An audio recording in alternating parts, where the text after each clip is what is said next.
One of the biggest bottlenecks when it comes to web design is not the coding and it's not the design process. It's actually the workflow of the images. You'll often need multiple softwares. Renaming takes a lot of time. Now, to fix this problem for both us and our clients, we created an app that will hopefully solve all of this. What I'm going to do is I'm going to give you guys a really quick demo of some of the main features of this. And we just wanted to kind of show you guys because we're excited about this. The very first thing that I want you guys to know is this is a central location where all the images live. It's all in one place. And getting images into the app is very, very easy. It can sync with your Google Drive, a Dropbox folder. You can upload your images.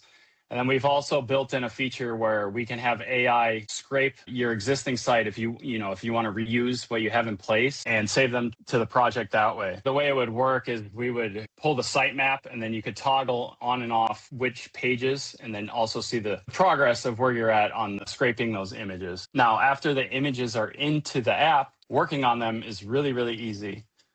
You have a library here. This would be all the images. Now there's all these filters built in place. So you could say like, okay, which ones are approved? Which ones came from stock photography? Which ones have alt text, different content blocks? Now to take a step back, we're going to help configure this for our clients, but we're going to set up the different template image sizes for all the various placements they go on the website, like a hero, your news programs, the different card designs. And this is where that all takes place, where you could add a block, edit them. Now, this is another important feature where sometimes our clients, actually most of them these days are working with the images being WebP size, which are, they're compressed, high quality, fast loading, or you could do a JPEG or a PNG. Now, when you export the images, once this is set, everything moving forward will be created in that format. This is probably one of the more important things when it comes to saving time is the naming template. When you export them, you could say, okay, I want the different client name, the block, where it goes, the pixel dimensions, and so on. Here's all the different tokens or variables that would help set how you want your naming structure in place. One other important feature of the app is you get to decide at your institution who approves the images if they're ready to go live on a website, or you can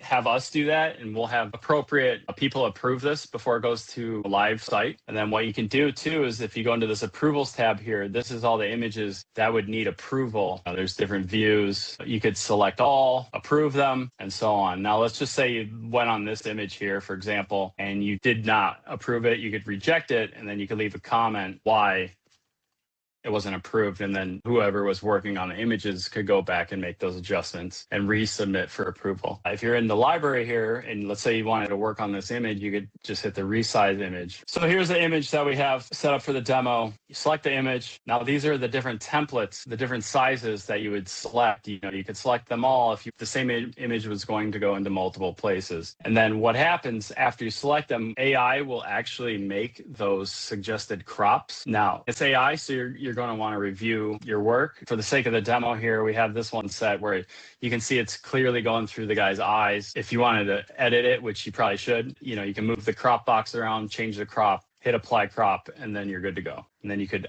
export them from here. Also within the library, if you wanted to do more images at once on the export, like let's say you were doing all your program pages, you could just go in here, filter, your program page heroes, select all. You could either approve them, tag them, download, boom. There you go. You have all the images in that perfect size with the naming structure in place. Let's just go into one of these images. I'll show you a couple more things you can do. You can AI generate the alt text here, and then you could also edit it. You get to see all the data of the image, and then you could also approve it within there and then have tags, which tags will be useful on your end to sort and view the different images. The other thing too is we've built in stock photography. This is pulling images from all the different free stock photography sites there.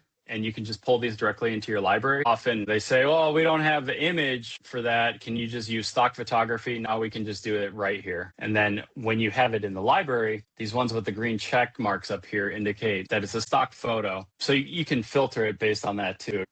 Go to stock. That's going to be all your stock photography. And you could select all, approve again, download, and so on. We can get into a little bit more detail with this. If you want a follow-up video, just shout out, leave a comment.